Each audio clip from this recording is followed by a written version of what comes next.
As always, the 90-day streets are going crazy. So much to the point that when it comes to before the 90 days, we are getting closer and closer to the tell-all. And people are expecting an explosion. People are expecting people to have confrontations, maybe even altercations. Why? Well, because we've had Elise come out. She's saying that she was bullied when she was on the tell-all. We've had Lisa come out and she said things really go down. And, well, we also find out the future of herself and Daniel too. So many things have been happening. But here's the thing, folks. People are wondering who's going to do the most calling out. Is it going to be Lisa calling out other people? Is it going to be Molly, Forrest's mom, calling out other people? This is the question. But right now, people are asking the question, who should be dragged the most when it comes to the tell-all? Well, as you can see right here, who do you think is going to get dragged at the tell-all all this season? I hope somebody puts Rick in his place until he starts crying like a little bit again. I also hope people bring Molly on and tell her how weird and gross she is towards her son and Sheena.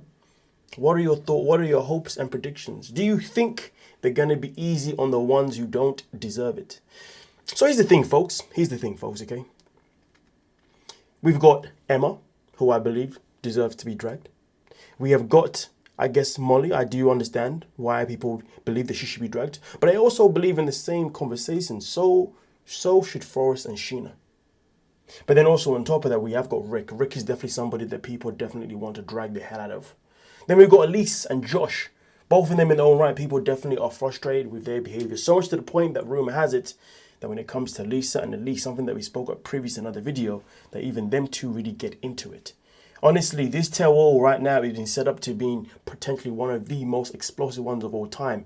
But that can only happen if these people will be allowed to just be themselves and if the host does what she never does, and that is be a freaking good host.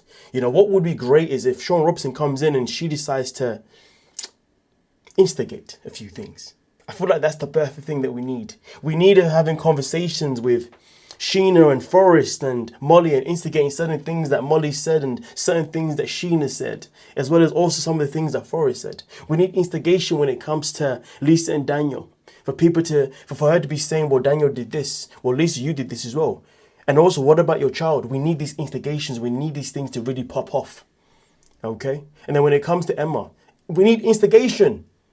Instigation beyond why the hell would you go all the way to Morocco expecting a man to want you? And then also when you're there, pretty much forcing this man to sleep in the same bed as you and actually sleep with you. And then after that, having a whole meltdown over it. And then expecting your ex to actually want you.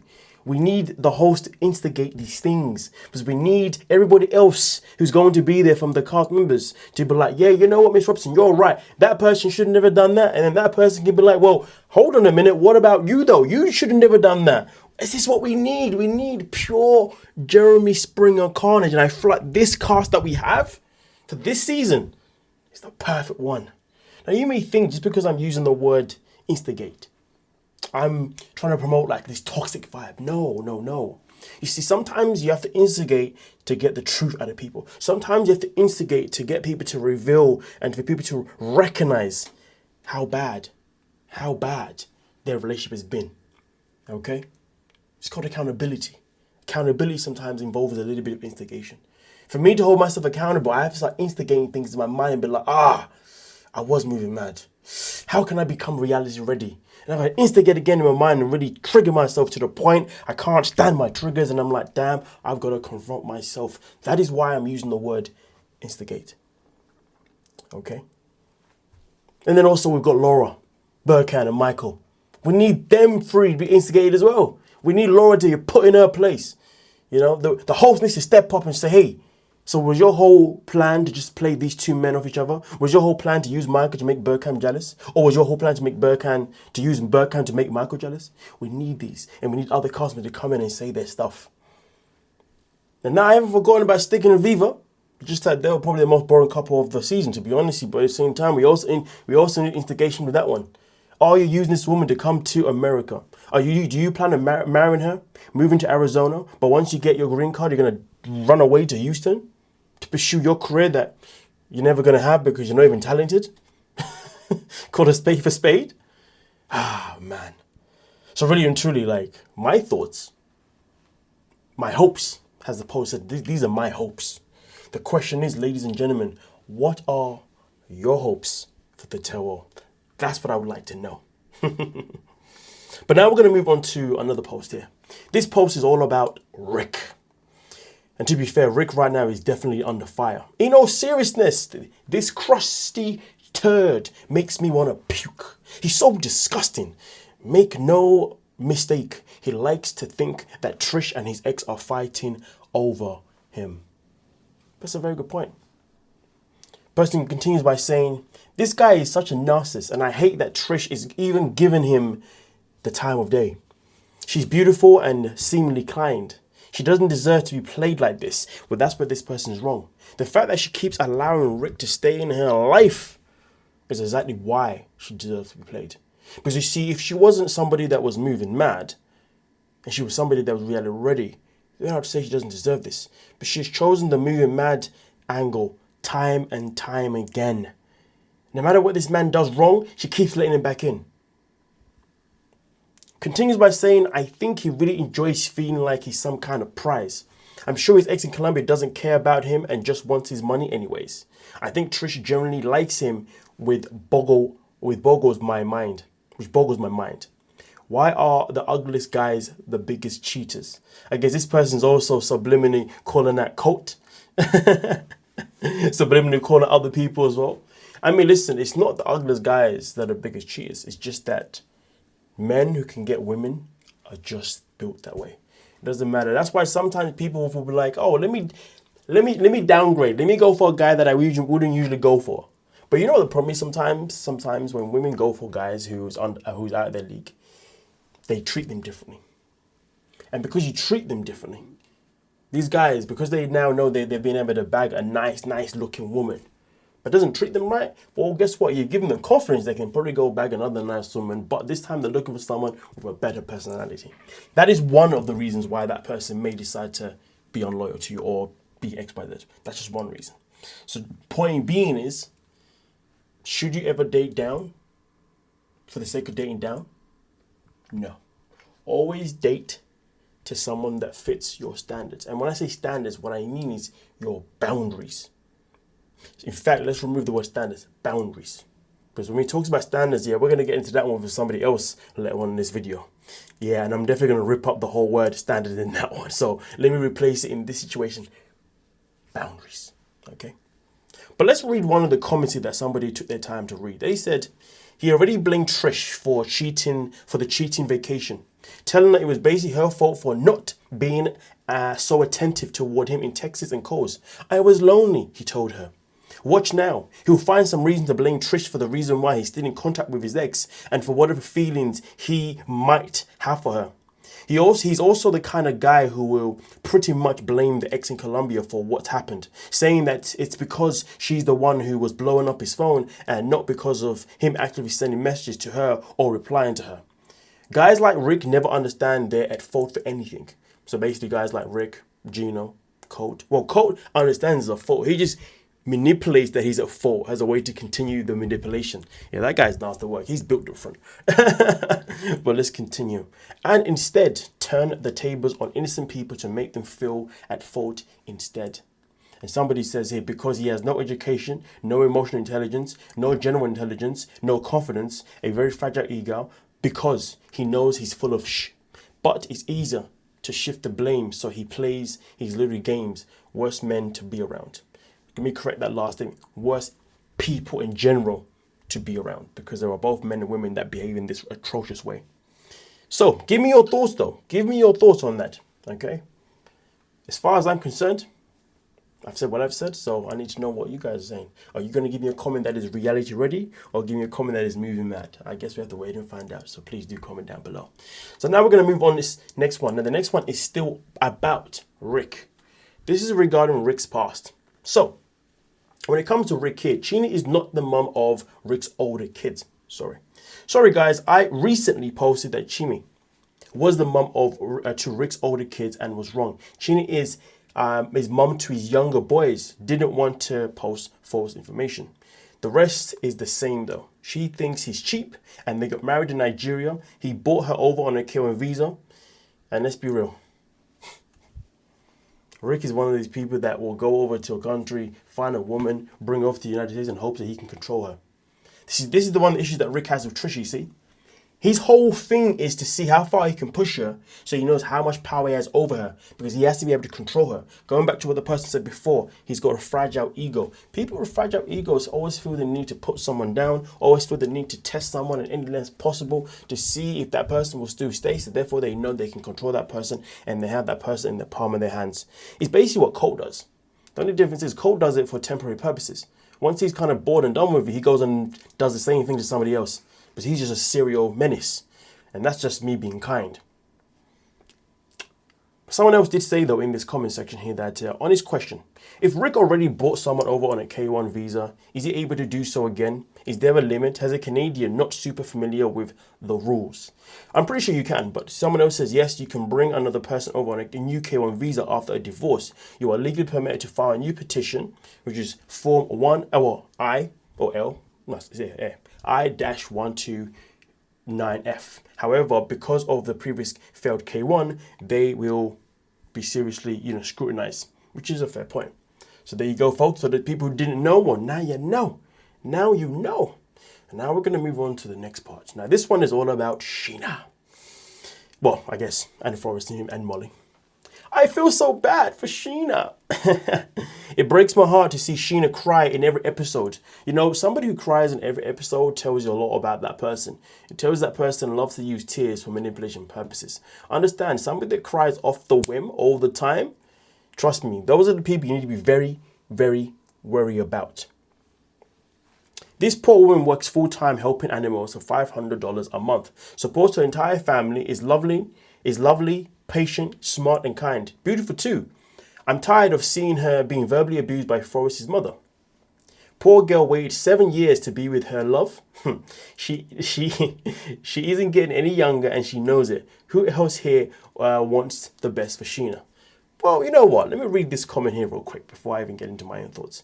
Someone said here, the self-satisfied smirk of a woman who doesn't ever think she's in the wrong is so demeaning. How she puts on this little voice when she's imitating Forrest and Sheena. Yes, Forrest hasn't considered a budget or how he's going to magically find work in the Philippines. But the way the mama goes about saying is so abrasive. And I do agree, it is abrasive. I don't disagree with the things that Molly says, but the way she goes about it is unnecessary. But and another thing that I disagree when it comes to Molly is more the fact that she's still putting herself in a position where she has to say these things to a grown-ass adult. Meaning, why can't she just let her son grow? Let him make his mistakes and do his thing. But she doesn't want to do that. She wants to always be controlling. Always wants to be controlling. Someone says that she benefits from his, well, according to her, she doesn't benefit in any shape away from his disability. So I'll answer that one itself in particular. The question is, though, do you folks feel sorry for Sheena? Do you feel bad for Sheena? Because here's the thing, you see, just to give you more perspective around the situation, right? Things that you may have forgotten or may have known. When it comes to Forrest, Forrest is somebody that 1 minute when he's with Sheena will say a couple of things. She may cry a little bit, get her own way, and he'll say, you know what, Sheena, I'm going to stick by you. But then when his mum reappears, at first, he'll have a backbone. But then after a while, his mum then saying what she's got to say, encountering Sheena, he would then change his mind and say to Sheena, you know what, maybe my mother's right. The point that I'm making here is that throughout the whole season, we've all focused on what Sheena's had to say and what Molly's had to say. But we haven't necessarily focused on Forrest. You see, Forrest will tell Sheena in private when Sheena gets her. So when Sheena has him all by herself and she can pull the whole crying act and really say what she needs to say, Forrest will happily agree that Sheena's correct and yes, I should move to the Philippines. But the second his mum enters the chat, he starts with a backbone and then changes his mind. Point being is that this is a man that doesn't stick to his words. Okay? This is the same man that was expecting Sheena's salary to be enough or to be a way to bring her to America, rather than him having a salary, rather than him getting a job, rather than him putting the work in. Point being is that the biggest issue between the whole dynamic of these three people is actually Forrest, because he's the one that never sticks to anything that Sheena asks, that he agrees to do that Sheena's asked. And then also on top of that, in the same conversation, he also allows himself to put more pressure on Sheena by what? by putting her in a position where she has to be the one that works. So much to the point that not only was this man not willing to work while he was in the United States and America, so therefore he has a salary that was enough to sponsor her to come to America, not only was he not doing that previously, but also on top of that, he was even going to be comfortable with moving to the Philippines and living off of Sheena's freaking back up until he eventually found a job in the Philippines. Point being is if something sounds easy, sounds doable, he will happily do it. But when it comes to actually putting work in and making things equal in terms of effort between him and Sheena, can we really say that he's been doing that? I hope you understand what I'm saying here, folks. I really hope, because I don't know if it's coming out the way it's meant to. All I'm saying is that, in my opinion, out of the three, Forrest is the real problem. And I don't want to hear nothing about him being on the spectrum. Because we've had a whole season of his mum saying, well, I've got to be this way because my son is on the spectrum. Yeah, I'm going to leave that one there. So please do let me know your thoughts down below in the comment section. As far as I'm concerned, when it comes to being reality ready, Forrest is definitely the one that is moving mad the most. Now we're going to move on to the next one. The next one is all about Kimberly. Kimberly. So this is from yesterday's episode, okay, of the single. How tall Daisy, of the single life. You. I do have to ask you one question. One. Yeah. How tall are you? So let's talk about that real quick. Kimberly has some nerve being so superficial while looking like that. That person was not feeling friendly, I'll tell you that now. So let's have a look and see what they've had to say. Kimberly nitpicking a man's height is peak delusion. She's out here judging and rejecting people over their height like she's some top tier catch when she has the body of a walrus. Face of the Pokemon Grimmer and waddles like in waddles instead of walk. This person definitely has a personal vendetta against Kimberly, but I believe there's a lot of people that do agree because there's 745 ups right now on this post, which is quite, yeah. But let's continue. This woman be showing up with pocket change and demanding VIP treatment. Preferences are one thing, but she's humiliating them by highlighting it on TV.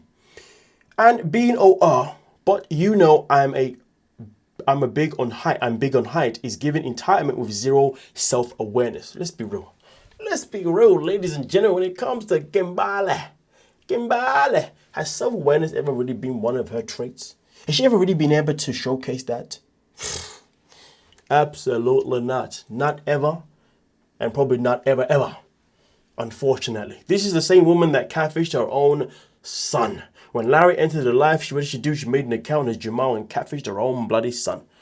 Is that somebody that has self-awareness traits? This is the kind of woman that flew all the way to Zanzibar and begged this man to literally stay in the same bed as her and then begged this man to literally sleep with her. Does that sound like somebody who's self-aware?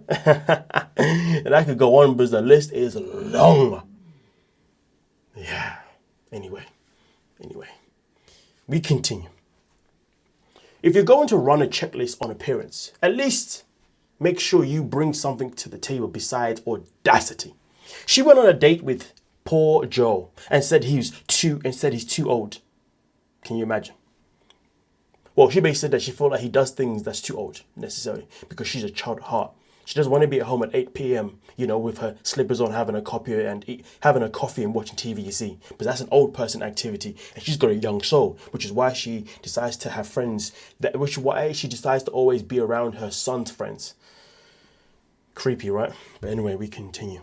She has lost all that weight and is feeling energetic, so she wants someone young to keep up with her. Is she for real? She couldn't even pedal the trisha.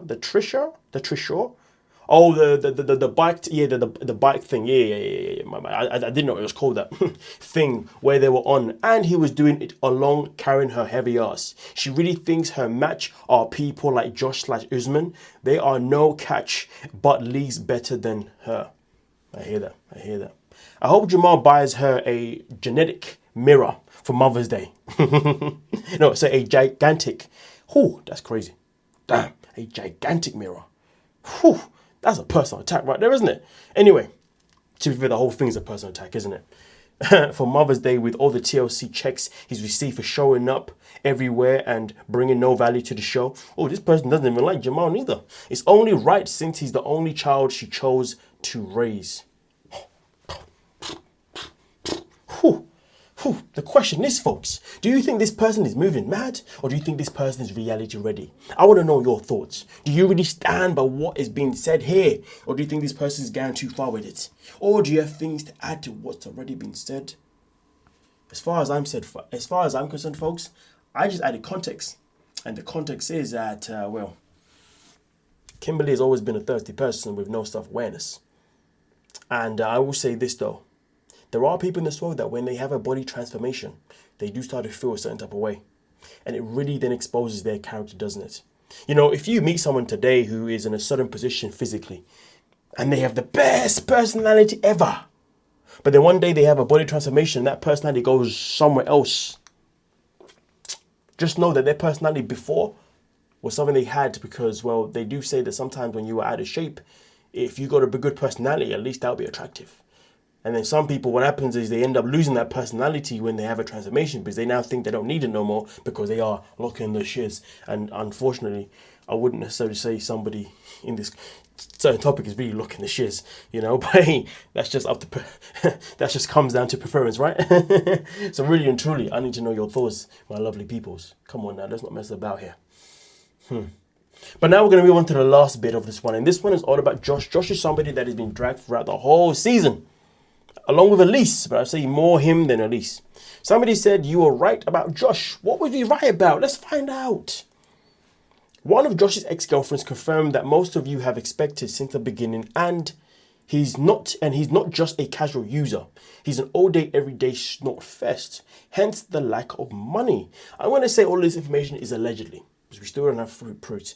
A yacht salesman? No. He's a party boat captain. Lives with and off Natalie, using her. And apparently Miss Nat has no problem partaking herself. Oh, these allegations are crazy. Interesting. I just don't see him being back for another season, do you? Nah, I don't see him back. Do I see Elise being back for another season? Yeah. With Josh, probably not. I think that journey is probably ended now. But I guess we have to wait until the tail to find out if her and Josh are now over. I would imagine they would be over, but I guess we're going to have to wait and see, okay? But as of right now, the question is, do you believe he is realistic? Do you guys really believe that he's somebody that is a user of the substance and somebody that is an older user of the substance? Or do you think that maybe something else? But again, it's all legit. Now, just to finish off the video, to be fair, just for bants, this had me in tears. Now, for anyone who saw the most recent episode of 90 Day Before the 90 Days, you would notice that Josh and Elise went out for a this kayaking water thing. We had to go down a waterfall and everything. It looked like a cool person, but Elise was screaming her lungs out.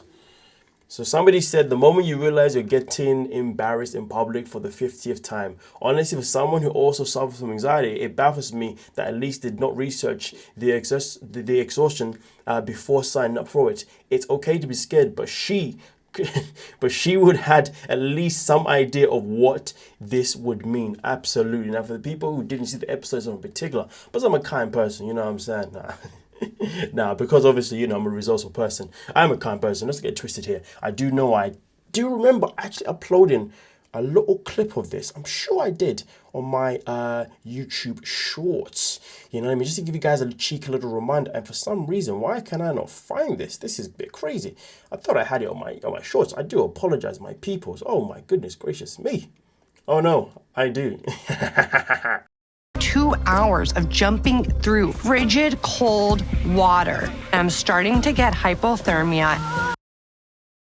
Is she really getting hypothermia though? But to be fair, she is always cold, isn't she now?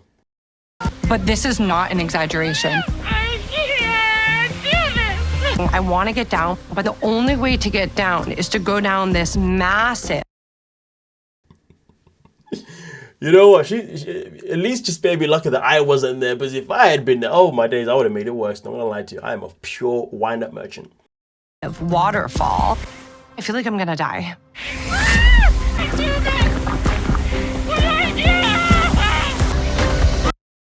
Oh man, it was funny though, wasn't it? It was funny. It was funny, man. Ah, damn. We are such unkind people, don't we? We enjoy people's misery.